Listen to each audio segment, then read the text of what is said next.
Hey, everybody. What's going on? I'm Chris. I'm Nick. And this is Big Dumb Monsters. This week, we are talking the 1986 monkey movie, King Kong You Lives. could just call it a sequel. I could call it a sequel. I could do that, yeah. If I were a better, introist. Jesus. Yeah. Introist, new word also. Mm-hmm. We're talking King Kong Lives, starring Linda Hamilton, some blonde mimbo, and two dudes in monkey suits. Yeah. Well, that was a disaster, Those shots fired right there.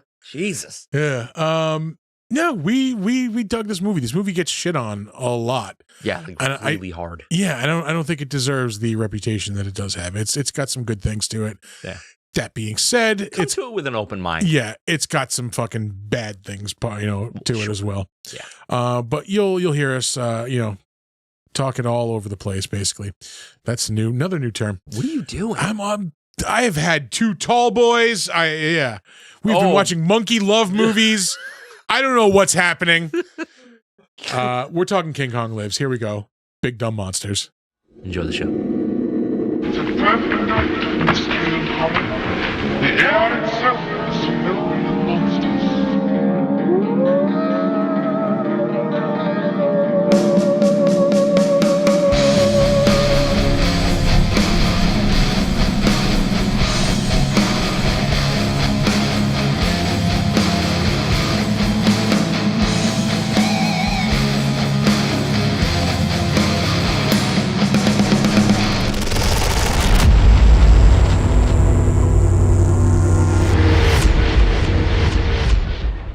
What's going on, everybody? Hi. Oh, we're still watching the pre-show entertainment. I just realized That's fine. Ghostbusters 2, everybody. yeah, we were watching what are we gonna Ghostbusters do? 2. Like turn that off. Yeah, we're gonna turn that off, and now we're gonna watch King Kong Lives. All right, that's fair. That's fine. What's up, everybody? It's Saturday night. We have watched a really fucking. I'm so mixed. Yeah, I have such mixed feelings. This started out really fucking good. I'm into this. I don't know why I'm into this. I remember this being shitty, and then like halfway through the movie, I'm like, oh yeah, I remember why. Nothing happens. It bookends well. Yeah. The end is awesome too, where he's fighting the army and shit. Yeah. But the middle is a whole lot of boring shit. King Kong fighting boozed up rednecks, not nearly as interesting as King Kong rampaging through New York City. No, it's not. Yeah. It's just a different vibe. Like I said, like in our chat earlier today, I was like, I have feelings about this movie. I have opinions. Yeah. And we get the recap from the 70s King Kong in the beginning. Yeah, which I appreciate. Yeah. Because I didn't realize that this was a direct sequel to that movie until I saw that. Yeah. You know what? I'm gonna go out on a limb here right now and say I dug the movie. I liked it. I did. My rating changed like dramatically, I think, from the beginning to the end. Yeah. Not that I'm getting to the rating yet, but I'm saying, explaining my thought process. Cause like I was really, really into this for like the first maybe like 30, 45 minutes. Yeah. And then like I said, that's where it starts to really kind of become a snooze fest. Yeah. They really had some problems. You need more than just the two giant apes. Like, they can't just be rampaging through like an empty countryside with nothing happening. Like, right. And then like the army showing up every now and again. And like, even when the army does show up, like we get kind of cheated out of like a big fight scene. It's shitty army. It's low rent 80s movie army. Yeah. Like, we're just going to gas the gorillas and like nothing happens. Like, I could use a fight here. Like, Yeah. I didn't really even need a fight. Like, I actually really appreciated the drama that they put in this. Yeah. Like, cause it's a love story. You know what I mean? Like, if you break it down, you're not going in for your typical, rampaging monster, which I kind of thought I was going to get, but I didn't. And it was a surprise, like how much of the human drama and the ape love story that we get, and like how much it actually appealed to me. Like I was really digging that part of the movie. The problem is that there's so much stuff like pushing them together and then tearing them apart, pushing them together, tearing them apart. Yeah. Like I don't need that much. Like you could have cut a good 20 minutes out of this movie of just straight What was the overall nonsense. Yeah, I mean $1.45. Like, Yeah, it's not terrible. Yeah, it's like I didn't feel like oh my god, this is going on forever. But I like did. in the middle, I was like, this has really slowed down. Yeah, I remember like being like, all right, like this has got to be like, you know, almost over, and then realizing like an there's hour in, right? over an hour left in the movie. Like, fuck. No, I was digging the whole ride. But a main problem is that it's like the problem with this movie is the same problem that I have describing like a band like Tiger Army, right? So they're too emo to be a psychobilly band, and they're too psychobilly to be an emo band, right? You know, so this is too well put together and dramatic to be a schlock movie, but it's too schlocky to be a well organized drama. Yeah, like it's just like it's not finding the right balance.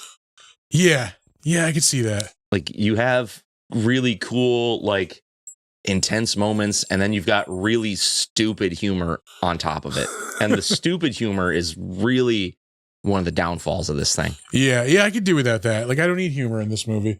Yeah. I mean like a little bit, you know, like when they're getting together and they're like, you know, like when what they call her Lady Kong, right?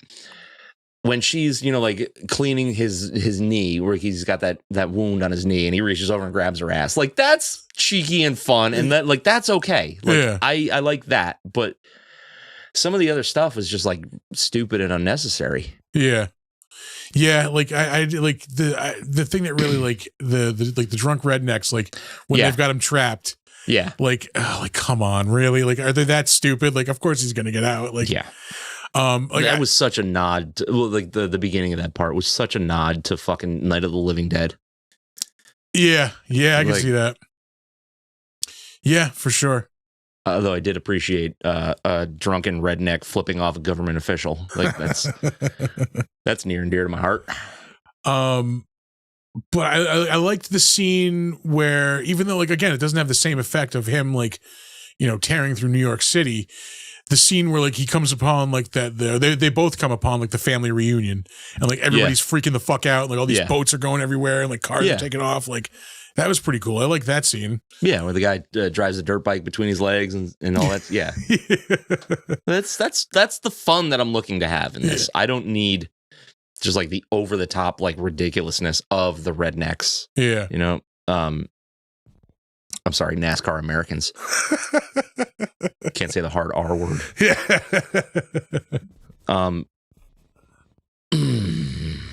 Yeah. Really, really not great blue screen work in this movie too. Yeah. Like where the things work, they work well. I will say some of like the actual physical, like the giant arms looked better than they did in the first movie, I think. Yeah. They move a lot quicker. Like that scene. They worked. Yeah. The scene in the beginning where the one dude, Mitchell, is being chased through the jungle by Lady Kong, and like she's reaching after him, and it looks really cool. Like, yeah. Yeah, it's shitty that like it's gonna be coming up in a second here. It's shitty that like where it is blue screen, it's just so obvious. Yeah. Like yeah, like the giant monkeys don't look good.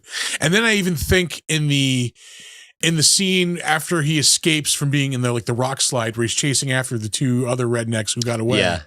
Like you can tell that like the one guy runs through, and then like it's kind of almost like a forced perspective type of thing where it's supposed to be like Kong coming after him, but it's just a guy in a gorilla suit, like not even like superimposed. Like it's just the same thing. Yeah, it's just there. Yeah. And then like another one was where he catches that guy. Yeah. And then you see him lean in and bite. Like conceptually, it's awesome. But like it just looks it just looks like the physical hand moving up to a TV screen, basically. Pretty much.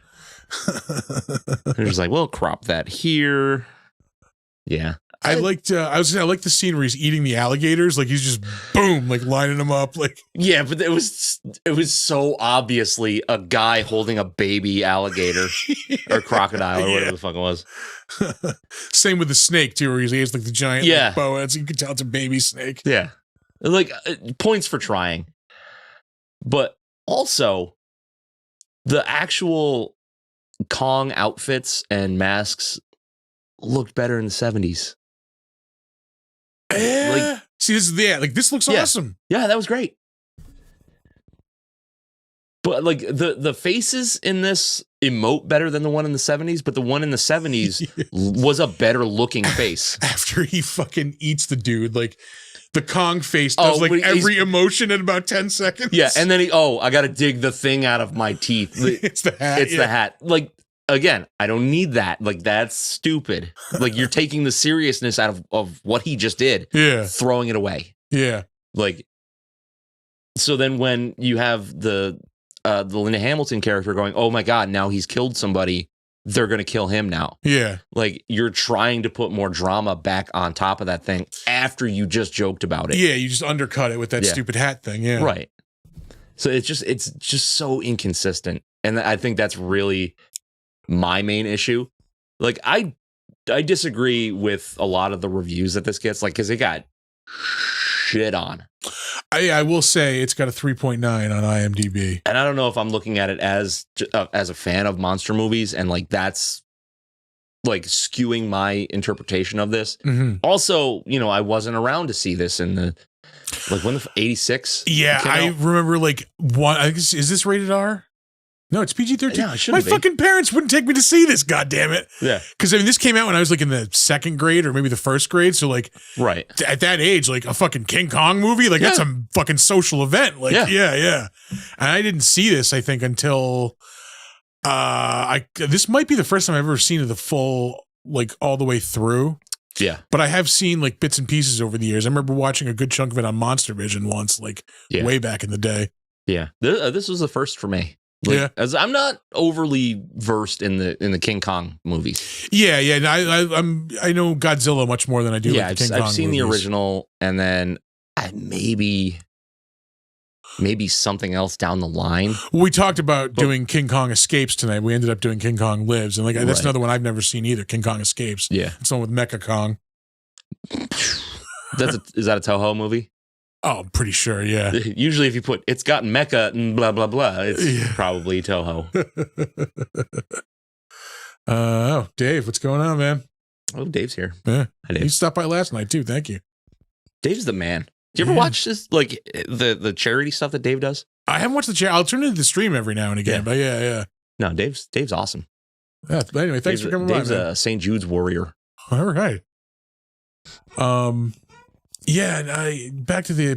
It just, I don't know. It felt disappointing because I like I said, I got so into it at first, and then I'm just like in the middle, I'm like, checking my phone. I'm like setting up the video and stuff for Monday. Like, I would be remiss if I didn't say I tuned out for a couple of minutes in the middle because it stretches and it gets a little boring because it's repetitive. Like the middle of this movie is just so samey. Yeah, I could have just used one more set piece, action sequence or something. Just give me something. But I think they were trying to go more of a dramatic approach to this, and for the most part, for me, it works.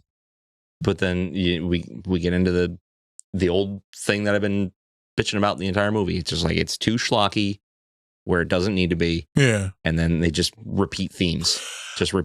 I also feel like the gorillas are like a little small in this movie too. They seem maybe they're like 30 feet tall. Like they're not that big. Well, this is pretty much scale. No, you know what? They might be a little smaller than the 70s version. I mean, they just fit her in a fucking plane. I mean, granted, it's one of those giant like army cargo planes, but like I mean, think about in Godzilla vs. Kong, he's the same size as Godzilla. Yeah, but they've been scaling them up for years. Yeah, I think normally Kong is like 100 feet tall. Maybe I might be wrong about that. Something like that. Yeah. Yeah. So I feel like they're not that big in this movie. Yeah.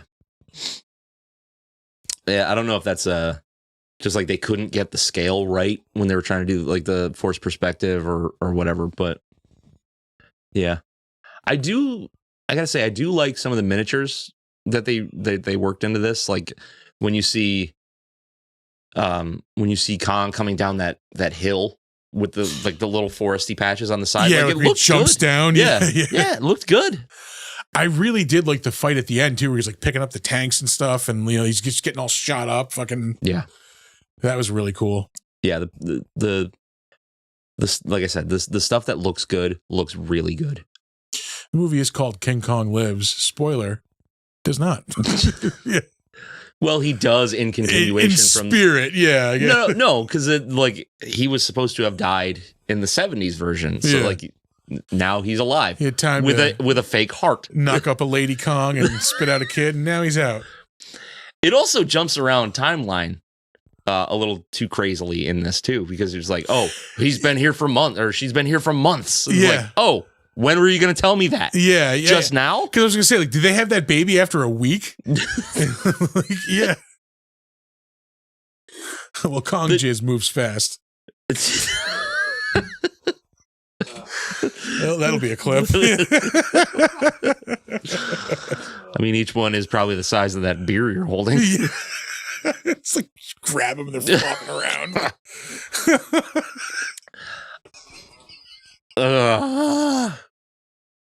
The fucking mud skipper. I've had this conversation once, like not on a podcast. About kaiju jizz? Yeah, but yeah, like a giant fucking if you had to like stomp out a giant sperm, like like a flopping trout. Flopping trout. Yeah. Well, and there's the bottom of the barrel. No, it's not. Yeah. No, it's not. I'm sorry, folks. I'm sorry. No, he's not. No, he's not. Okay, so again, to go to the schlocky bullshit in this. So when they're doing the blood transfusion, we just saw it. The comically large, normal blood bag that they put for like blood transfusions. Why do I need a blown up version of a normal one? Like, just have it be like a fucking barrel or something. Like, yeah. It doesn't need to be a comically large blood bag. You also don't need to cut into them with a fucking demo saw. With a giant fake heart. Like, I love the medical grade construction equipment that they've got in this movie. The medical crane that rips his heart out. Yeah. Oh, sorry, I'm fucking union. You can't fire me. Like they can use but like you said, they can use a crane to pull his heart out, but they can't use a giant barrel for a blood bag or something. Yeah. And the hilariously like oversized like forceps and shit, like those are salad tongs, dog. The weed whacker fucking saw. It's just ridiculous. And like, if your movie was designed to be focusing on like silly, dumb bullshit like that, I'm totally here for it. Yeah. Like how many movies have we watched that are just dog shit that we're like, this is stupid, but I fucking love it. And this is just like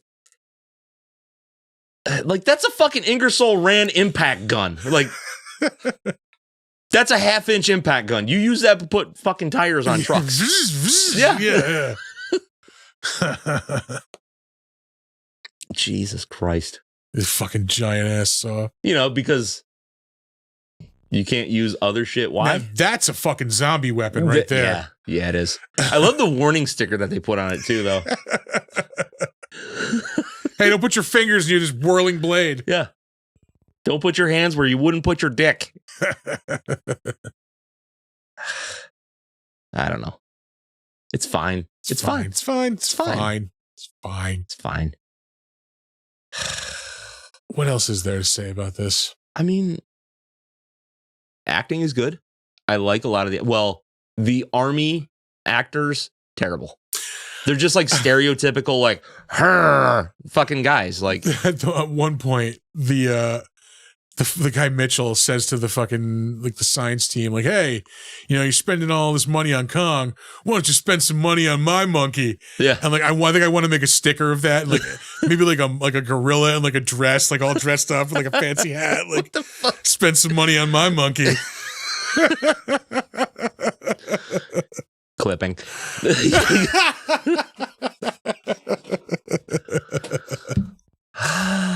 Yeah. God damn it. Spend some money on my monkey. Sounds like something out of Shaft. Let's turn this around real quick. I didn't mean that. I meant your fucking delivery. The delivery, not the content. Sure, Nick. Sure. Article coming out next week. That article. God damn it, they got us. Fuck. All right. I think we can throw some ratings on this. I think it's time. All right. I'll go first. 6. All right. I think it's a strong 6. I don't want to go higher than that because there are definitely fucking problems. Yeah, for sure. I mean, like you said, some of the special effects are just not great at all. Yeah. But I mean, like as far as like the shots of like dudes in the suits, like looks fucking awesome. Looks better than most Godzilla movies. Yeah. Yeah, I think I'm right. I'm right there with you. Like it's because I was definitely like when I was first watching it, like I'm like, okay, I'm definitely over the line of rewatchability on this. I would watch this again. Yeah, I wouldn't have a problem watching this again. Yeah. So I think I'm also right there with a 6. Like it's good. It's got a lot of good things going for it, but that middle is just so dry. Like I just needed something else in there. Yeah. I will say, like the scene where Kong is like running from the army and like he jumps into the river and like fucking they all think he's dead because he smashes his head on the fucking rock. Like, that was a pretty cool sequence. Like, yeah, the whole back half of this movie is good. It's just, yeah, they lose it right in the middle. Yeah, right in the middle. I also would have loved to see this giant heart crush like 3 scientists. They're trapped in his chest cavity. Yeah, fucking. Now he's smart too. Dr. Kong. Dr. Kong, DDS. Dude, that's going to be the companion to Cowboy Godzilla, Dr. Kong. Cowboy Zilla and Dr. Kong. You heard it here first. Oh my God. Holy amazing shit. He'd be like a Christoph Waltz, like Wild West dentist. Like,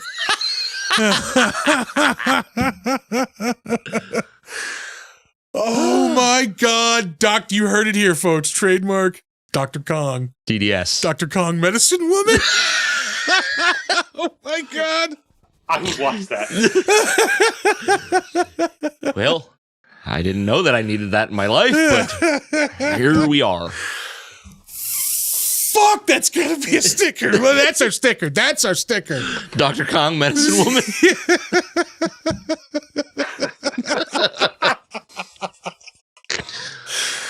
Oh. Did you ever once think, like, and I know this is a long shot, I wish we weren't so dumb? No, because then we wouldn't be this hilarious. It's true. Yeah. It's true. I like being easily entertained. Absolutely. Oh, fuck. Yep.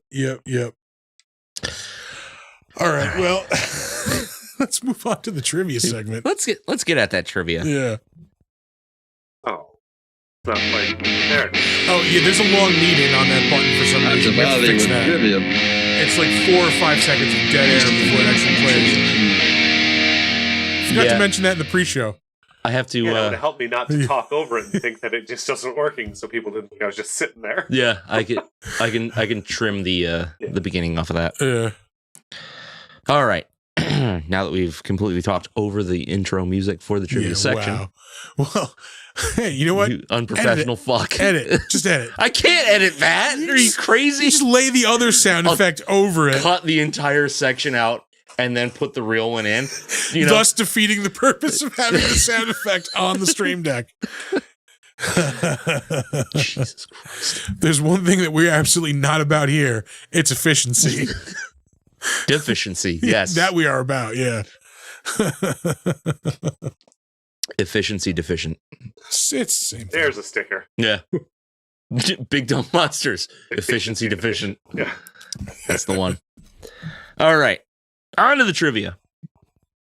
All right. So Peter Michael Getz, his check for the post-release royalties came to 3 cents. He has it stapled to the film's poster in his house, having never cashed it. Which I wouldn't either. I would I would do the same. I would shit. have that framed, yeah. My King Kong check. The frame costs like literally 10 times more than the actual check. 10.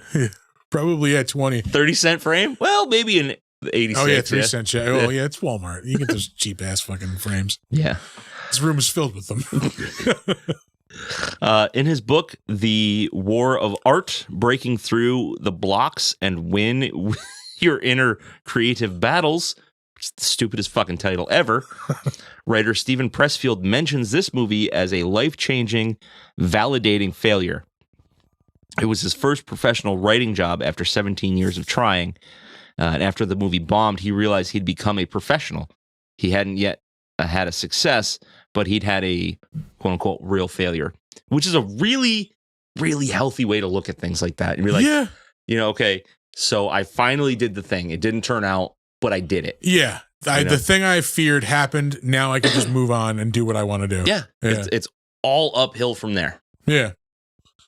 I have had a similar experience. My first Comic-Con panel went good. Second one bombed hard. Yeah. Yeah. Yep.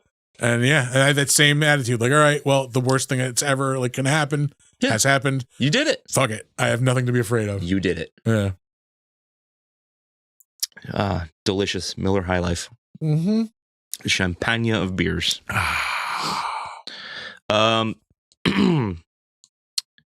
Linda Hamilton accepted her role in the film because she saw how the previous film had skyrocketed the career of Jessica Lange. During filming, she had no idea what the end product would look like, as she was acting against blue screens or giant ape hands. She was absolutely horrified when she saw the final product, which was universally blasted by reviewers and audiences alike. Which I really don't get. Like, it's not the best fucking movie, but like, it's not garbage. Not garbage, yeah. It's not garbage. Like, this is 86. All right, so it had a tough competition in like 85, 86. Because there was really good, like Back to the Future came out in 85. 85, yeah. It was like 2 years after Terminator. Yeah. Yeah, but I mean, like, even still, like, it's not the worst fucking movie I've ever seen. No, yeah, it's not. It really, like, visually, it looks good. Like, there's great camera work, great shots, you know, like unfortunate blue screen work and, yeah, you know, some shoddy effects, but like, where it's good, it's good. I think maybe just that middle dryness is what fucking I think it is, yeah. Kills general audiences. Like the cheesy stereotype army. Yeah. Like that was like the same army as like the Stuff had. Or you like the army chasing the Hulk in comics, basically. Like, yeah. Like the leader is always hanging off the side of a tank with a cigar in his mouth. Yeah, like, older guy with a big mustache. Like, yeah. No shit. Peter Weller was offered a part, but opted to play the title role in RoboCop instead. Good move, Pete. Great move. Yeah. Fucking stellar move. Now, if they could have just put RoboCop in this movie. Yeah. RoboKong. Yeah. We're using RoboCop technology to fix the Kong heart, to make the artificial Kong heart. And like the OCP wants to control Kong to fucking use him to police fucking Delta City. Yeah. Oh, this has got legs. You heard it here, folks. Fucking this is trademark Big Dumb Monsters. The RoboCop King Kong Lives crossover that nobody fucking Did you say wants. Delta City? Yeah, remember it's the name of like the project that they want to build. Oh, that's right. Yeah. Yeah, because they wanted to basically demolish Detroit and rebuild. That's what it was. Yeah. Oh, fucking Delta City will be powered by a giant Kong heart, which will be powered by Godzilla. That's your fucking movie.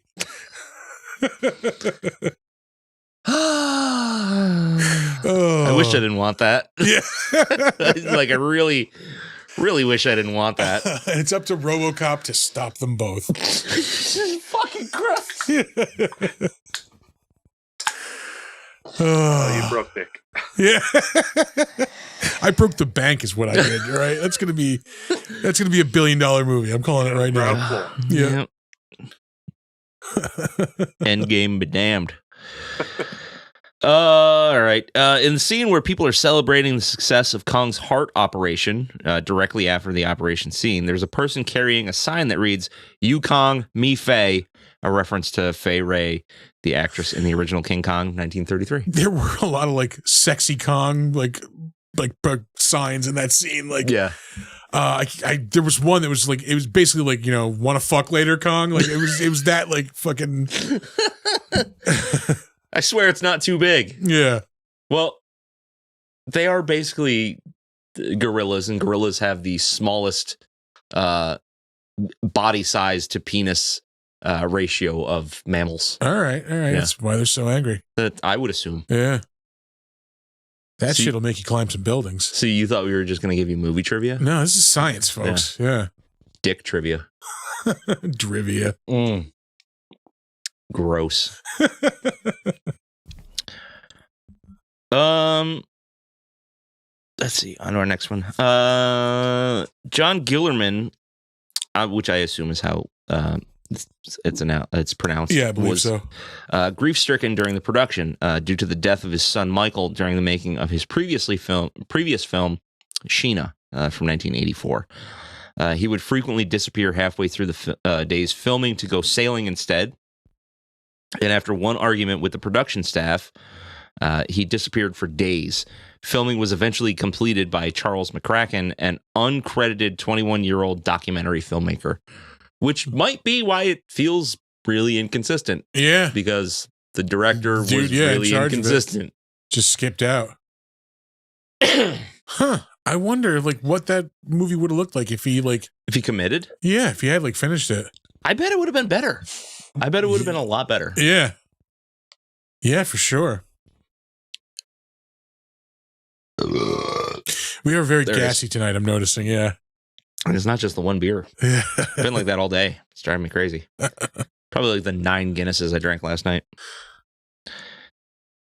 According to Creating the Filmation Generation, Dino De Laurentiis approached Lou Scheimer of Filmation to develop an animated spin-off starring the son of Kong. Robert Lamb came up with some pretty wild ideas involving Kid Kong, being able to change his size at will and travel to various different planets, as well as go underwater Space Kong. in a submarine made out of giant coconuts and bamboo called the Coconautilus. Kid Kong never got off the ground, and I fucking want it. I want that cartoon so bad. This is in the 80s? Yeah. Okay. How much cocaine do you think All of it? yeah, was needed to come up with the giant coconut submarine? Yeah. Holy shit. How bad do you want to see that fucking cartoon, though? Well, maybe not now. How much does little kid Chris want to see that fucking cartoon? Fuck yeah. Every Saturday morning or whenever it was on, I'd be right there. Yeah. Where's this giant coconut submarine? Yeah. But just like a shape-shifting ape going through space. Yes. Yeah. Yes. Space Kong. Give me that. Oh, man, this movie returned approximately $5 million on an $18 million budget. Ooh. That's tough. No es bueno. No. That's a tough one. This is the first film in which Kong is shown eating somebody. Yeah, I think that's true. I mean, He didn't I don't. He didn't eat anybody in the original. In the original, and he didn't eat anybody in the '70s version. He smashed a bunch of people. Yeah, and I He can't ate say anybody. I've seen like King Kong versus Godzilla. I haven't seen King Kong Escapes. So yeah, no, that I believe that. Sorry, I had to swallow something. You heard it here. According to writer Stephen Pressfield, Dino De Laurentiis had been struggling to get a sequel to King Kong from 1976, as the death of Kong at the end obviously posed some problems. De Laurentiis, known maniac, had remarked that because Kong had become a star in his own right, no one would really bat an eye if they just brought him back for another adventure, which is fair. Yeah. When Pressfield and Ronald Shusett pitched the idea of Kong being in a coma for years and needing a heart transplant, De Laurentiis quickly hired them to write the film because, as it turns out, it was the best of the sequel pitches he had seen. That's the best. Yeah. Are you ready for some that weren't the best? Oh, let's hear it. Let's fucking hear it. Some of these are the best. These rejected ideas include Kong being trained by the U.S. Army to become a living weapon and going to Russia to win the Cold War. Yep. I want that. A version where Kong went to space, and a version I'm in already. That seemed to take inspiration from E.T., the extraterrestrial, in which Kong would be led around by a group of children. I don't know about that one. Give me that. Oh, I want the give me that Cold War Kong. The fucking CIA Kong, like I want Kong in a trench coat. yeah, fucking giant sunglasses, like Agent Kong. It's like the TMNT movies where they thought they fit in just because they're wearing trench coats and sunglasses. Yeah. He's 80 feet tall. Yeah. Agent Kong. We are coming up with all kinds of like Kong variations. Yeah. Jeff Bridges Kong and Jessica medicine Lange were asked to reprise their roles as Jack Prescott and Dwan, but both declined. Huh. Smartly. Yeah. Good call. And this is an unfortunate piece of trivia here. This apparently boasts a 0% rating on Rotten Tomatoes. Really? Yeah, but I don't put any stock into what is rated on Rotten Tomatoes. I mean, critic wise, I can understand a 0, but like fan wise, I don't see it getting a 0. Yeah. Fuck them all. Fuck them. Fuck them. All right, we will move on to the better known as. I know you. I knew you. I knew you. But you ain't you. All right, we will start off with one of two directors listed, John Guillerman, who we have spoken about before. He has done some very, very notable movies in his career. Really, really good shit. Yeah. We won't go too deep into it, but I mean, this is one of his final movies. This was 1986. Before that, we mentioned Sheena, Queen of the Jungle. He also directed, of course, the 1976 version of Kong. He directed the 1978 version of Death on the Nile. Question. So is that Sheena like a pop fiction Sheena, and then Marvel took that character and made a comic book? That's Shayna. So I think she Oh, might. you're right. Yeah. You're right. Yeah. Is Sheena because she's like a Tarzan ripoff. So I don't know if she's an older character or if she was created just for the movie. Yeah. But it was what's her name? Midge from that 70s show. Tanya Roberts. Yeah. Yeah. Before he directed the 70s King Kong, he directed The Towering Inferno. That was 1974. That's only got a 7 on this? That's pretty good for IMDb. Usually they shit on stuff. Yeah. He also directed Shaft in Africa in 1973. That might be it for the big name stuff. He just directed a lot of stuff before that too. A bunch of Tarzan stuff. Yeah, Tarzan's Greatest Adventure, Tarzan Goes to India. Hell, Heaven, or Hoboken. I'll take Hell, please. Yeah, two of those sound like the same thing.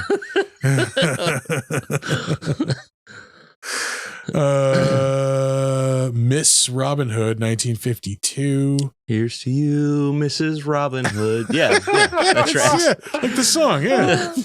His first movie was 1949, Hijinks in Society. The other director that's listed is Charlie McCracken. This is it. This is what he did. Huh. This is the movie he directed. Nothing else. He is listed as a additional crew on Lost Tapes, a 2009 TV series. Yeah. We're falling ass backwards into like directing a movie. Anyway, Brian Kerwin is up next. He was Mitchell in this movie. He has been in some stuff, even as of recently as 2021. He was in Law and Order SVU. Yeah.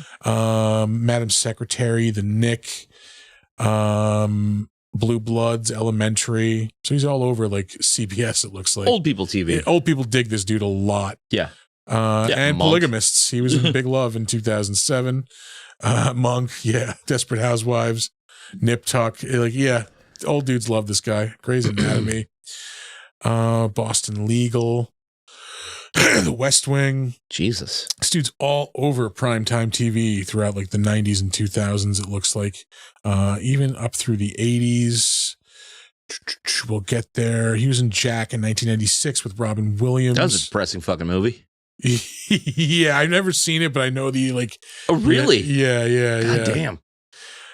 He was in 4 episodes of Roseanne. Gary Hall.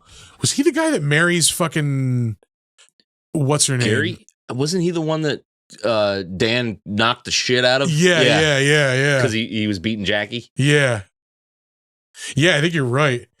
He's in an episode of Tales from the Crypt. Let's see. This one was Judy, You're Not Yourself Today. Ooh, early episode too. Yeah.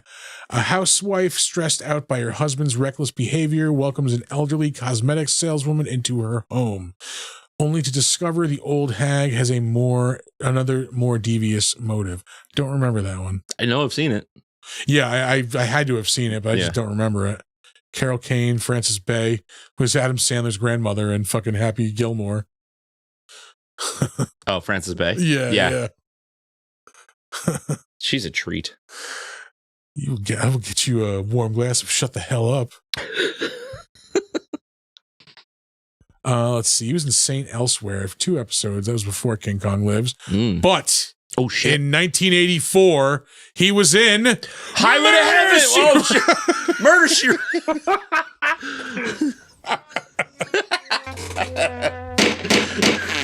Oh, there it is. I just want the sound effects. Sorry, I had to do that. Highway to Heaven. Let's see. He was in Simon and Simon also in 84. Dude had a big 84. 7 Brides for 7 Brothers, TV series 84. He rode the fuck boat for 3 episodes. God damn, that's some fucking. That's a lot of fucking on the high seas right there. He was in an episode of Chips, BJ and the Bear. A lot of monkey themes. Monkey stuff, huh? Yeah. Young and the Restless. That was back in the 70s. His first appearance was in the Logan's Run TV series, 1977. I forgot that they did a show about that. Like, I would never think to make a show out of that. Yeah. It's like the movie is long enough. Yeah. Linda Hamilton is up next, who we have talked about before when we talked about the Terminator movies. So we won't go too deep into her. She is Sarah Connor. That's who you know her as. Yeah. I mean, she really isn't in a whole. She does have a lot of credits. I thought she wasn't in like a whole bunch of stuff, but she does like show up like in things like for like little cameos a lot. She was Chuck's mom on that series. She just shows she's in Resident Alien for 15 episodes. I did not know that. Huh. I'm like I've said before, like I'm done with that show. Like there's nothing wrong with it. Yeah. But like nothing changes episode to episode. I keep hearing how good it is, and like I don't know. It's not. I don't know if it's what I'm looking for. For like right the now. first like 3 or 4 episodes, I laughed my balls off, and then it got real samey. I gotcha. Like real samey. Let's see. Yeah, I mentioned Chuck. You know, we just might move on because we literally talked about her like multiple times, twice now. Yep. Moving on. Peter Elliott. He played Kong in this. He has done a shit ton of monkey acting over the years. Professional monkey actor. He's in something upcoming called Vanilla Gorilla. I'll give you one guess at what he's playing in Vanilla Gorilla. He was in Lucy the Human Chimp in 2021, Year of the Monkey 2018. He did a voice in a Planet of the Apes video game in 2017. So he's even voice acting apes, for Christ's sake. This dude's got a real like hard on for monkeys. Yeah. It's fucking weird, dog. I'm not gonna lie. It's fucking weird. Like Andy Serkis. Like Andy Serkis is a known monkey actor, but he also does shitloads of other stuff. He was real acting too. You can actually see his face in stuff. He was in a Tarzan movie in 2013. Is that the one with fucking Skarsgård there? Alexander Skarsgård, maybe? Which one? Tarzan 2013. No, that's CGI. Yeah. Kellen Lutz. I may have seen that. I don't think I did though. That's a property I really wish they would do something cool with.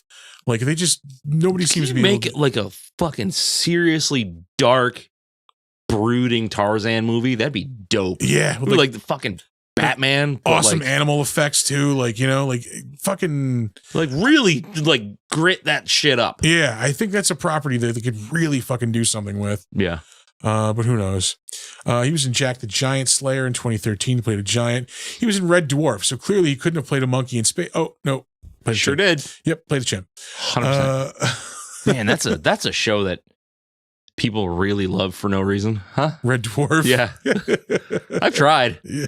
I haven't even tried. That's... He was in The Omen in 2000. Oh, no, played a gorilla. Are you shitting me? Yeah. Are you fucking shitting me? He was in Renford Reject, played a gorilla. Monkey's Tail, we're just going to go right over that one, of course. Gorilla Performer. He was in The Island of Dr. Moreau, the notoriously shitty 1996 movie, Assassimon. I'm going to go out on a limb and guess Assassimon. Like, why doesn't it say Assassimian? You know what I mean? You know what? Congo. Congo, yeah. Playing a gorilla. Let's see. The Case of Sherlock Holmes, a period piece. Oh, great ape. Let's see. Missing Gorillas Link in the Mist. We're going to go right over. Yeah. He was in Return. Hold on. Whoa. Mime artist in Gorillas in the Mist. Not a gorilla. What the fuck is happening, bro? Right now? You missed it. Did your agent fuck up? Like, what happened? You are the fucking gorilla man. Yeah. It's called Gorillas in the Mist. You could have had the starring role. You could have fucking gorilla. Is he afraid of mist? That's it. He's a problem with he mist. He saw the mist once and like it freaked him the fuck out. I can't do mist, man. I can do gorillas all day long. Mist, I'm out. No. Yeah. Pete doesn't do mist, all right? He was in Return to Oz in 1985. He played one of those Wheeler like creatures, the fucking like the golden things. I've never seen it, but everything I've seen. Actually, I've never seen it either. To be honest, I may have seen it as a child. Yeah, but I refuse to watch it as an adult because it looks terrifying. Hey, he was in Greystoke, The Legend of Tarzan, Lord of the Apes. Huh. Yeah, primate father. As Silverbeard, here we primate go. Father. Quest for Fire, 1981. He played a fucking caveman. There we go. Not a gorilla. That's where it started. Yeah. He devolved from caveman to gorilla. He had like a taste of caveman. It was like, you know what? I think I can do a little bit more. I need more. I can go a little bit further with this, I think. Let me try gorilla. You know, gorilla's it. Yeah, this is it. Yeah. I think he's like in the bed. Look at Linda Hamilton's freshly combed eyebrows in this scene. Look at them. That shit's is wild. Good God. Just fucking coiffed eyebrows.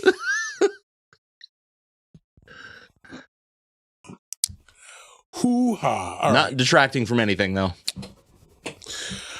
Moving right along, up next, George Antoni also played a gorilla in this movie. He played Lady Kong.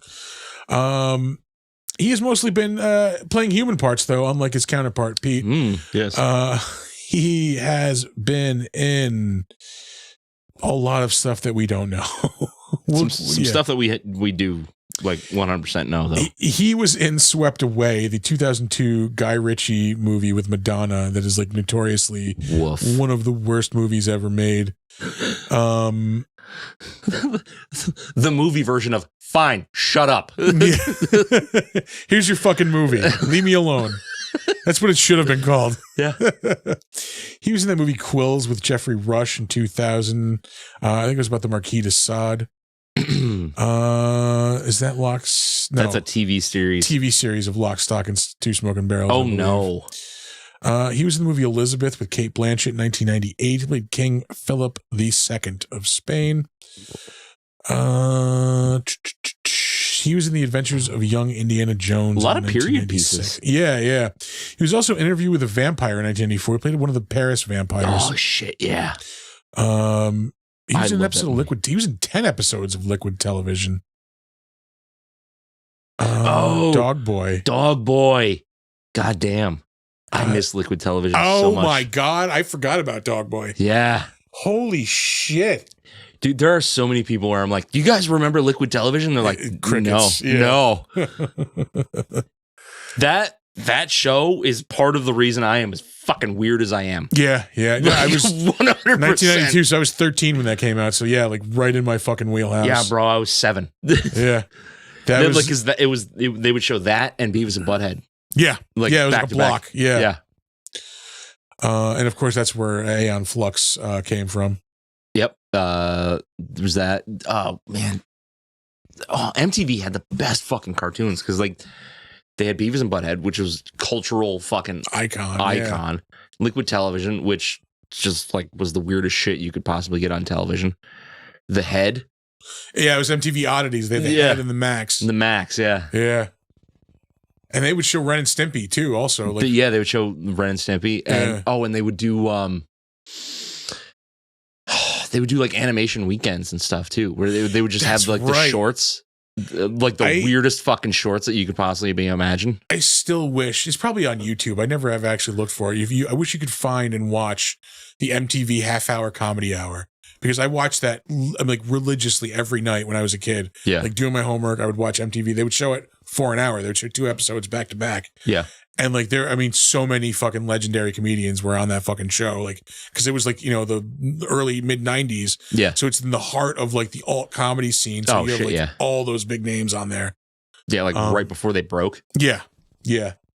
I like that is one of like the foundations of like my comedy education was that fucking show. Yeah. You watch that and you watch like Lounge Lizards and Yeah. shit on Comedy Central. Yeah. Like short attention span theater, like Yeah. shit like that. Yeah. Back when MTV and Comedy Central actually like did the thing they were supposed to do, like show music videos and comedians, Yeah. not just Yeah. TV shows and reruns of TV Although we are shows. talking about MTV and their animation and comedy. Fuck it. Fuck you. Fuck you. Fuck you. Fuck you. Yeah. It wasn't reality television, okay? Look, Alternative Nation came on after fucking half-hour comedy hour. I'll take 120 minutes. Thank you. That was before Kennedy was a right-wing fucking Fox personality. Mm-hmm. Up next, John Ashton was in this movie. He was the stereotypical general. This dude has been all over movies for years. He's probably most known as Detective Taggart from the Beverly Hills Cop movies. He is somehow still alive and going to be in the new Beverly Hills Cop movie. Oh, Jesus Christ. Yeah. I don't know that I want a new Beverly Hills Cop movie. I don't know. I am always willing to give Eddie Murphy another chance. Yes, Like, yeah. but I'm not always willing to give Hollywood a chance. That's true. That's true. I mean, I think it is also a Netflix movie, so like, yeah, I want it to be good. So I just think about how edgy Beverly Hills Cop movies were. how edgy Eddie Murphy was at one point. Yeah. And then like just whatever happened to him, like, I don't know. I mean, his stand up, like, granted, there's some stuff that has not aged fantastically. Well, yeah. But I mean, like, for the most part, I fucking can still, I watch Raw probably once a year. Yeah. Like, What are you doing with all that gun? yeah. Gus, your wife tore down my stairs. I think it's from Delirious. Bitch fell on the stairs for 30 minutes. Oh, Danny, I'll punch you in the mouth, Eddie. You ever get your ass kicked in a twisted suit, Eddie? I ate a whole Etch-a-Sketch. We had to eat the Monopoly. Yeah. I just wish he would have like done stand up, like continued doing stand up more. Like he was one of the greatest fucking. Yeah. He's making that Hollywood money. Yeah. He could never go back to it either because fucking he would have to work out material. Yeah. And at this point, like, how's he going to do that? Exactly. He can't quietly go on stage somewhere and like try material out. Yep. So it's a fucking shame. It just fucking sucks. Like we missed out on like a great talent, I feel like. Yeah. But I mean, he's done some great movies. I'll give him that much, credit. Like, oh, he's done a ton of great movies. Yeah, Like nothing ever really is gonna like push him back into that greatness. Fufu, let me introduce you to my new wife.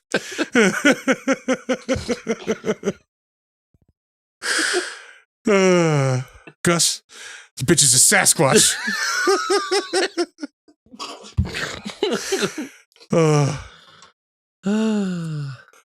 God damn it. Anyway, back to who the fuck are we even talking about? Oh, John Ashton. John Ashton. Yeah, he was in Beverly Hills Cop. That guy. Taggart. Yeah, Taggart. That's the only thing that matters. Yeah. Has he been in anything else? I mean, Law and Order, SVU. He's in Gone Baby Gone, 2007. You know what? I think we're just gonna move on. King of the Hill. He was in an episode of King of the Hill. Oh, sick. Yeah, I will shout out King of the Hill. Now I have to fucking go through these. God damn it. Because he might have been in a thing. Yeah, he was in Trapped in Paradise in 1984 with Dana Carvey, John Lovitz, and I forget who the third person was. Nicolas Cage, maybe? I don't He was in the know. Tommy Knockers miniseries in 1993. That's not the one you think it is. That's not the good ABC Dirty one? Work. No. Dirty Work. Oh, that's why I went over it. Yeah. Yeah. I didn't. Yeah. I noticed that before. Yeah. It was an episode of the Tracy Ullman Show where the Simpsons came from. Mm-hmm. Ooh, pardon me. That smells like sriracha. Weird. No, I will shout out. I didn't have any. No, we are not this because this is a product I've heard advertised on podcasts. Fucking Melinda's hot sauce. Oh yeah, fucking delicious, dude. The black truffle one, really good. I gotta try. I've never had it before. Like I keep hearing the commercials. Like, you know what? Fuck it. I'm gonna try it. Yeah. I got their sriracha, and like I'm looking for things to put it on. It is so good. They have a lot of varieties. Yeah, there's like a spicy garlic parmesan. Like is one of them. I'll try. I gotta try the black truffle because the sriracha. Like I always liked sriracha, but like the original kind. Like it just tastes like it's made in a dirty factory because it is. Like no, this actually has flavor to it. Like fucking regular sriracha just tastes like spicy garlic. This one it has a garlicky flavor, but it's also sweet and like you taste the peppers more. Like it's really fucking good. Well, that's good because apparently sriracha is getting to be impossible to fucking get. Like the original kind, yeah. So I've gone through half a bottle in like less than a week already. Fucking just like drinking it. I had a turkey sub this afternoon for lunch, and I was just like hosing it down with sriracha. It's so good. Yeah, I had a burger the other night. Fucking put that on there. It was so good. I do like a little bit of sriracha on a turkey sandwich. Yeah. Also like Wickles on a turkey sandwich. I have never had those. The spicy pickles? No, they're not spicy pickles. They're pickled hot peppers. So it's like hot pepper relish. Oh, I think they also make a spicy pickle too. Yeah, probably. Yeah. All right. Good to know. Anything else? He was in 6 episodes of Dallas. Starsky and Hutch, 2 episodes. He was in the movie Oh God with George Burns. An episode of MASH. Greatest television show that's ever existed. Played a Nazi henchman in an episode of Wonder Woman in 1977. Jesus. He was in Columbo and Emergency and Kojak. So God damn. Yeah.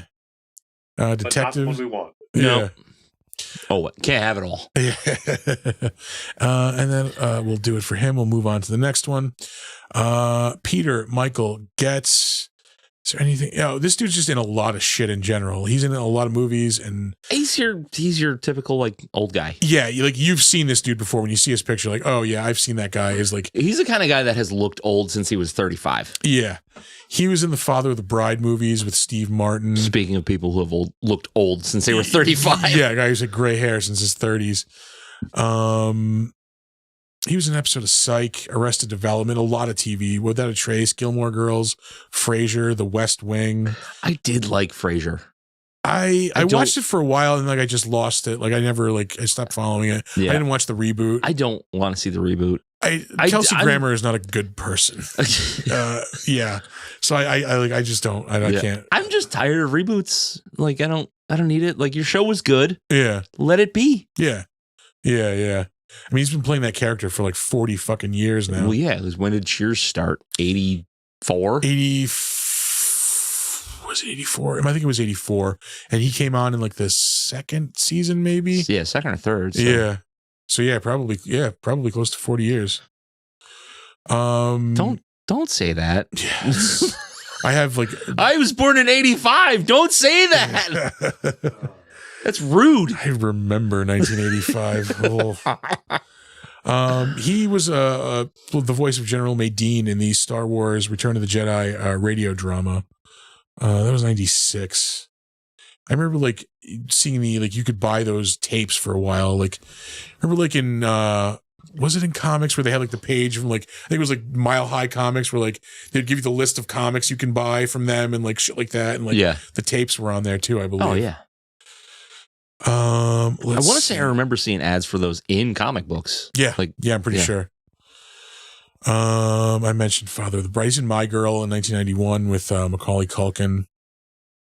He shows up in 3 episodes of Twin Peaks also. Oh yeah. 1990s Jared. He's in the movie Glory in 1989.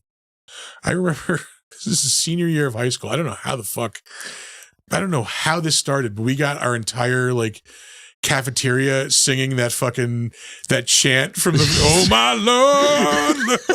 I even got up and gave a speech like the fucking What the fuck is wrong with you? Yeah. I think Tom was there fucking because it was the end of the day. It was like study hall. So like it wasn't like a lunch period, but it was still full of people. Yeah. And like it was like me, Tom, and like a couple other people who were always just like fucking around. So we probably started doing it, and then other people just started doing like we started getting up and giving like the speeches from the movie, like the battle speeches. Christ.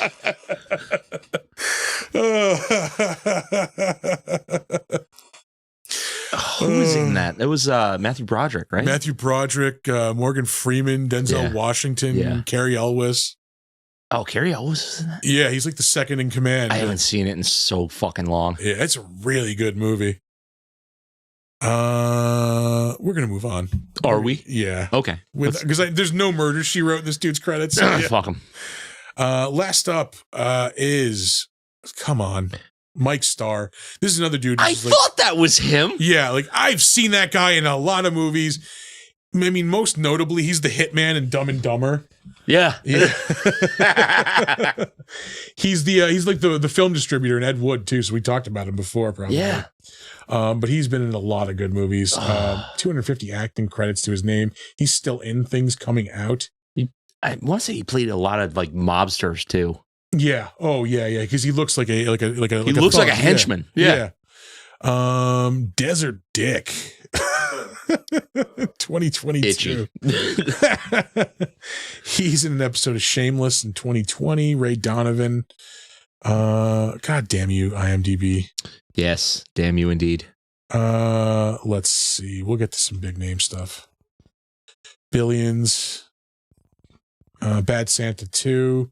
Bones. I don't think I saw Bad Santa 2. Like, 1 was enough. I loved it. But, I don't want them to, like... Yeah, I probably saw it when it first came out, and maybe that was about it. Yeah.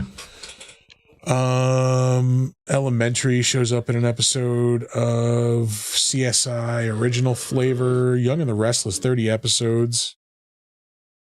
Children's Hospital, he's in an episode of Law and Order, SVU. Oh, Kill the Irishman. Kill the Irishman. Oh. I know that name. I don't like. Oh, it was good. Yeah. Yeah. Danny Green, a tough Irish thug working for mobsters in Clinton. All right. Yeah. Ray Stevenson. Fuck yeah. I'm in. Vincent D'Onofrio, Christopher Walken. Yeah. Like that movie is good as shit, dude. I'll save that for the crapshoot. Never mind. I have a D'Onofrio related thing. That's weird. Not really. It'll make sense when I mention it. So. I assume it's about Daredevil. We'll get there. Twilight Zone radio dramas. That was 8 years. I didn't even know that it was a thing. But he's in 13 episodes of that as a podcast. Yeah.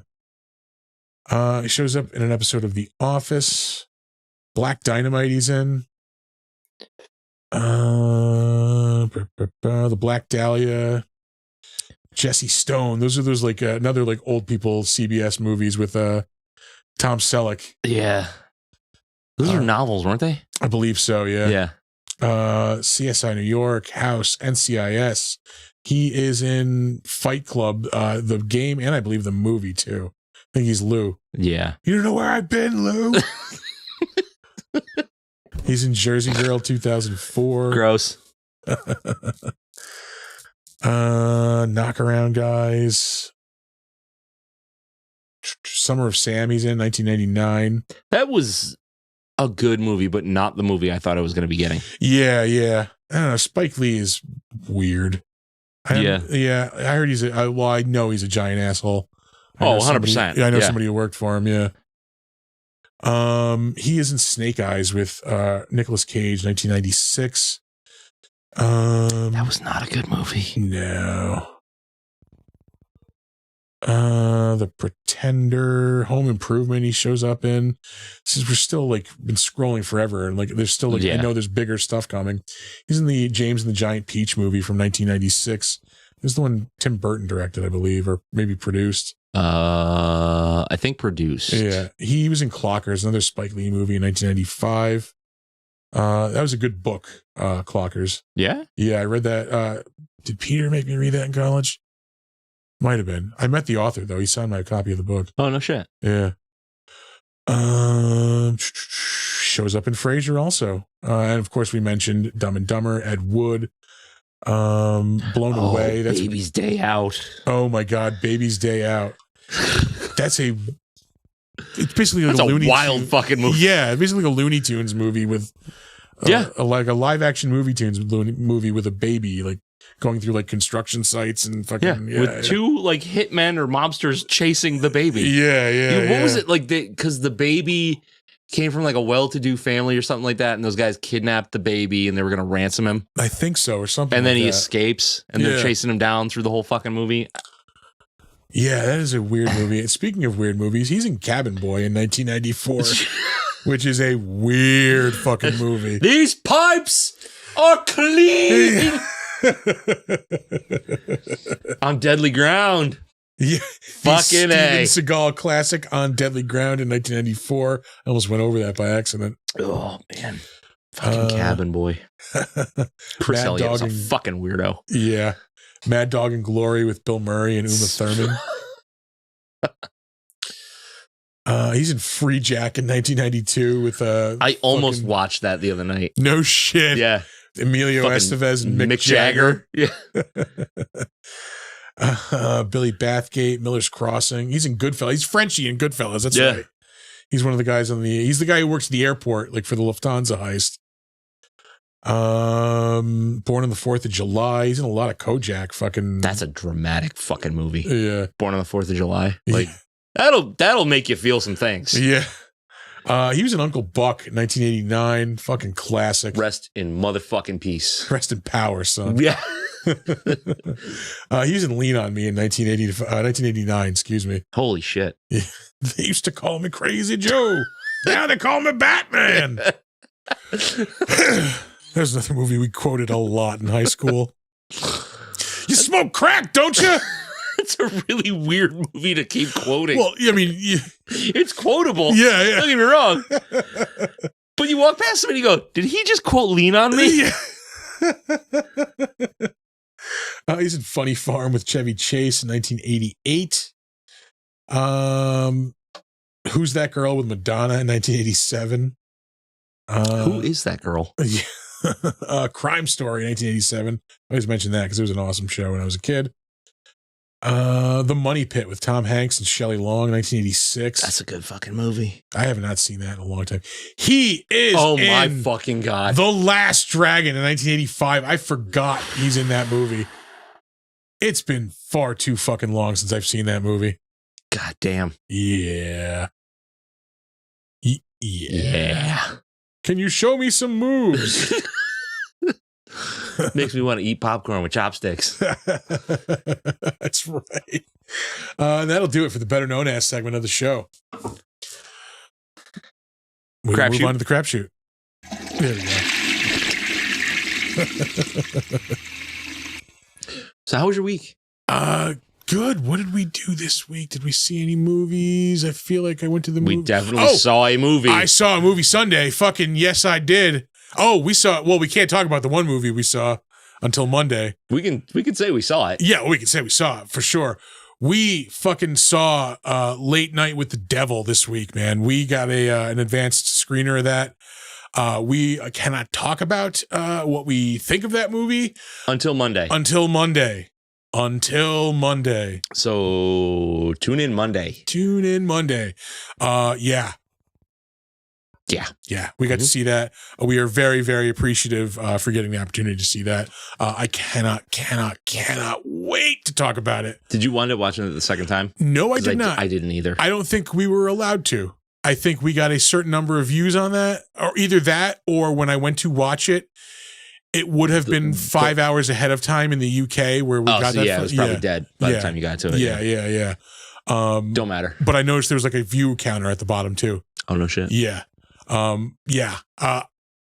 cannot wait to talk about Late Night with the Devil. Yeah. I also saw Dune on Sunday. Is it everything I want it to be? Yeah, it's good. It's really good. Everybody's just awesome in it. Fucking Austin Butler is awesome as Fade. Yeah. It's just a good movie, man. Like I said, like I think I said this a couple weeks ago. I rewatched the first one to get ready, and I forgot how good that first movie is. Like, it's just a solid movie. Yep. And this is like the perfect fucking follow up to it. Are they doing 3? They're like kind of like, well, we don't know. Come the fuck on. They're doing 3. These are Denis Villeneuve has already said he's writing Dune Messiah. Yeah. Like this movie's making all the fucking money. There's no way they're not going to make a third one. Well, that's the sequel book, right? Yeah. What was after that? Children of Dune? Beats the fuck out I of me. think that was the third one. Yeah. I think it's a few years off though. It's not going to be like this one where they did it quick, like the second part. Yeah. Like it's going to be a few years away. Okay, but you at least get resolution for that story that they're telling? Yes. Sick. Yeah. Sick. That's all I want. Yeah. People have to realize like sometimes you can do it in 2 movies. Yeah. I'm trying not to be spoilery, but like it is not the resolution. I think well, if you're familiar with the books, then it's what you're expecting probably. Yeah. But I don't know the books enough to be able to say like it's exactly like the books. Yeah.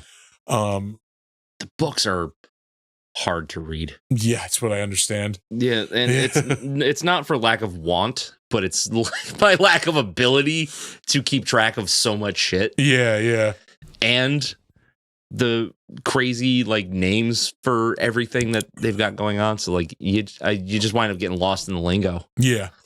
But fucking visually, like there are just some stunning fucking things in this movie. Like there's a giant battle sequence, trying not to get too spoilery, but like you've seen it in the previews where the fucking Fremen show up on the sandworms, like, and they're just destroying fucking everything. Like, yeah, it's really cool. I really, really want to see that movie. I just love Dune. So like for me, it started with the sci-fi TV miniseries. I physically cannot count how many times I've watched that. Like I have the DVD copy. Yeah. After I watched it like a million times when they showed it on Sci-Fi Channel. Mm-hmm. Is it available to watch anywhere? That I don't know. Because now I kind of want to watch it. Is it just like the first book, or is it like several of the books? Or? No, I think it's just the first book. All right. Yeah. I can dig out my copy and lend it to you. No, you don't have to worry about it. I don't want to watch it that bad. No, like it's put a disc in a player. It's one of those. Yeah, well, yeah, that too. Fucking, I don't think I have anything that plays a disc at this point. Maybe, your PlayStation is digital? No, maybe it plays DVDs. I don't know. It fucking should. I know it plays Blu-rays. If it plays Blu-rays and doesn't play DVDs, that's fucking weird. Yeah, that's true. Anyway. I want to say it was available to watch on something streaming. I don't remember what. Maybe Tubi. It's Tubi's probably your hookup. 21st century. It's available somewhere. Yeah. Yeah. Yar. Yeah. Yar. But yeah, I watched the dog shit out of that, and then I tried to read the book like 2 times, Yeah. and I just couldn't do it. But the lore is so good. Yeah. I same thing. I couldn't get into the books, I don't think, but the movies I'm all here for. Yeah. Both of those movies are so good. And I even kind of like the original. I used to watch the original one a lot when I was younger. I watched it. Didn't do much for me. I didn't understand it. Like, I just liked the fact that there was these cool giant worms. Yeah, and like visually, it's yeah. stunner. It's fucking David Lynch does weird shit that's awesome to look at. Yeah. It's kind of his thing. But yeah, no, that I really, really, really dug the second part of that. Oh, also, I'm pretty sure that redneck is somebody we also know. Oh yeah, I With the noticed long that. hair? Yeah, he's fuck. I know. I saw that too, and I forgot to look him up when I was going through this shit. You know what? We can just do it now. I'm pretty sure if he's the guy I'm thinking of, he's fucking well known. Yeah, I know exactly who you're talking about. I know his face. I don't know his name. He's gonna have a picture though, for sure. Yeah. Keep scrolling. Keep scrolling. What? I'm sorry. I'm not sorry. Leon Rippey. Yeah. Yep, that's him. 100%. Yeah. Yeah, this dude has been in a ton of shit. Let's see. He's fucking Nuttall in fucking Deadwood. Yeah. He's in that fucking shitload of Deadwood. Yeah, The Blacklist, 11/22/63, Under the Dome. He was in Leverage for 5 episodes. 36 episodes of Deadwood, 6 Feet Under. I'm trying to think of like the one thing that everybody fucking knows him for. He's just like, he's one of those guys you just know him when you see him. The Patriot. He's a main character in The Patriot. Yeah, The Patriot. He's in 4 episodes of Walker, Texas Ranger. 13th Floor with friend of the show, Craig Bierko. The Arrival, Stargate, Universal Soldier, Cuffs. Jesus. Young Guns 2, which has been on a shitload the past 2 weeks. I've watched like a couple of times. Yeah. Both of them. I've watched both of those movies like in the past couple of weeks. I couldn't tell you how many times I've seen the first one. Yeah. I've seen the second one a shitload too, but like nowhere near the amount I saw the first one. So I have the reverse. I saw the second one way more than the first one. The second one has a better soundtrack. Yeah. He was in that werewolf TV series on Fox. Maximum Overdrive, 1986. Yes. He's in The Color Purple, 1985. Firestarter. Yeah. He's just one of those dudes when you see his face, like, oh yeah, that guy. Yeah. I know who that is. You can definitely tell him by like his teeth. He's one of those guys like, I know those fucking teeth. Yeah, he's got like nasty teeth. Yeah.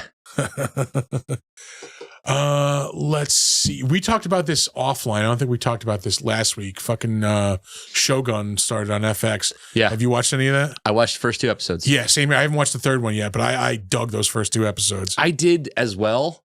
I was hoping for a little more action. I think the third episode is like the big action one. Yeah. Yeah. Like it's because it's all set up. And like I'm here for it, but I'm also like, come on, let's go. Like let's do something here.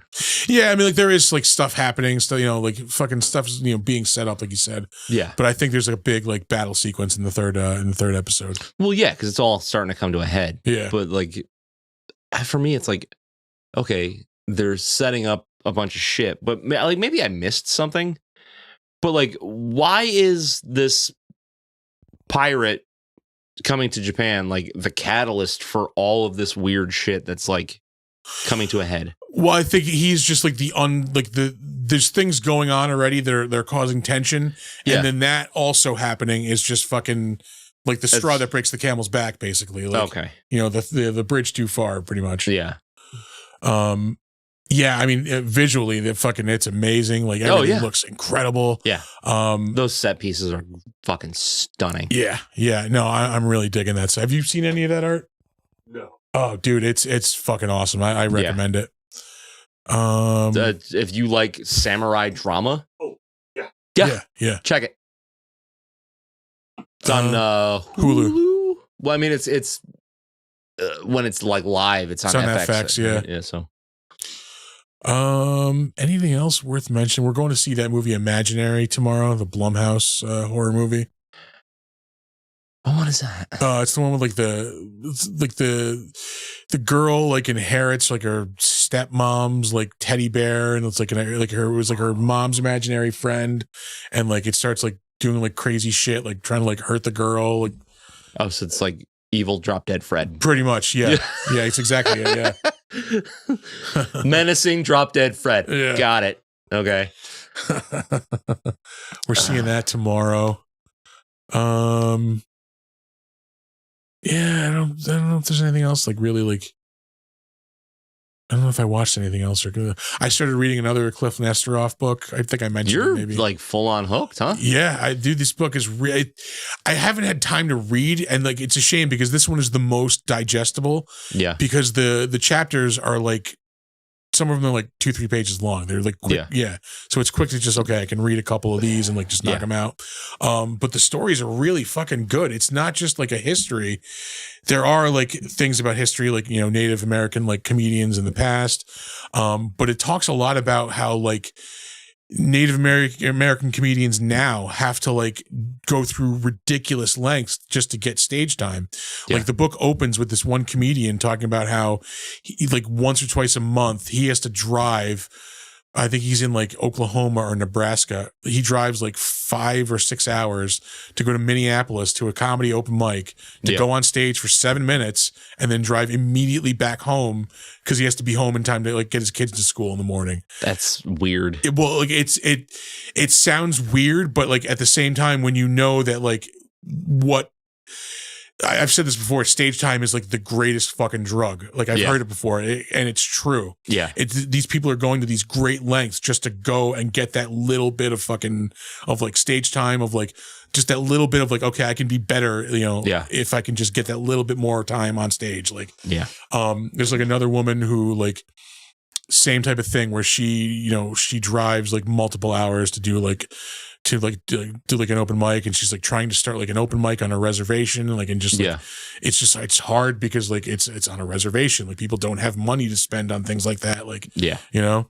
it's called How We Had a Little Real Estate Problem. It's all about like the Native American, like how Native American culture is tied in with like comedy and stuff. It's really, really good. I've been playing some video games. I started playing Outlast, which is basically just like you are investigating an asylum, basically, and it's all like you are like just defensive, like you can run and hide and things like that. Like you can't fight anything. And it's all like. It's all first person, and so you're seeing everything. And you can bring up a camcorder and then throw that into like night vision to be able to see some stuff. But then like your batteries will run out of that, so then you'll be just like trapped in the dark or whatever. Pretty fucking intense. Like I'm not super far into it, but it seems like if I have to pee like really bad and I'm playing this game, I might piss myself. It's that good. Like some of the jumps are that excessive. No shit. I mean? Like all right. And it's got a really cool mood. And I think like the third game in the series just came out not too long ago. Okay. That's pretty rad. There was something else I started playing this week too. The more I become like self-aware of my behavior, the more I am convinced I have adult onset ADD. Oh yeah. Which is like, I can understand that. A fucking bummer. It's not a superpower. Yeah. Oh, like this is something that should have been treated like decades ago. It's like, oh, this is probably a problem. Like that. I talked about it like fucking a month ago. Yeah. I got that book that was based on the short story that George Romero had started writing. I haven't touched it since. It's sitting right there. No shit. I look at it and go, I'm gonna read that, and then I go fucking walk away and do something else. I have that pile of comics that's just sitting on my desk that I'm going to read. Like I can't do it now. I don't know why, but yeah. I will read it. I started reading another Bukowski book. Like, there's no shortage of fucking evidence that I love reading Charles Bukowski, right? Yeah. So fucking started reading another one, got about 20 pages in, set it down, walked away from it forever, apparently. Yeah. It's really fucking bumming me out to the point where maybe I'll go see a doctor, but that's laughably not true. Because anybody that's known me for more than... When was the last time I saw a doctor that wasn't injury related? When did I start college? Oh, damn. Yeah, so 2003 was the last like checkup that I had. Yeah, it's not good. It's not good. I don't know if that's like it's kind of the way I was raised, because we didn't really go to like regular doctor's visits. Yeah. You know, like when we had to get a physical to go to school or do sports or whatever, we would get that. But like, I grew up around people that didn't go to the doctor, and I never went to the doctor, and it's just like the mindset is like, I'm not broken, so I must be fine. Everything's gotta be okay. Yeah. Yep. I can still get up and go to work, so I guess I'll get up and go to work. It's not a good way to live. Don't be like me. Ever. What else have I done this week? We went out for karaoke last night. How'd that go? I drank a bunch of beer. All right. I'm not a karaoke person. I went because it was a friend's birthday party. Yeah, I went last year. Yeah. I got the invite this year, and I was just like, I'm doing the show. Yep. Yeah, I sent a couple of chats to the show last night. And you got yelled at. Yeah, I got yelled at. It's fine. I survived. Everybody survived. We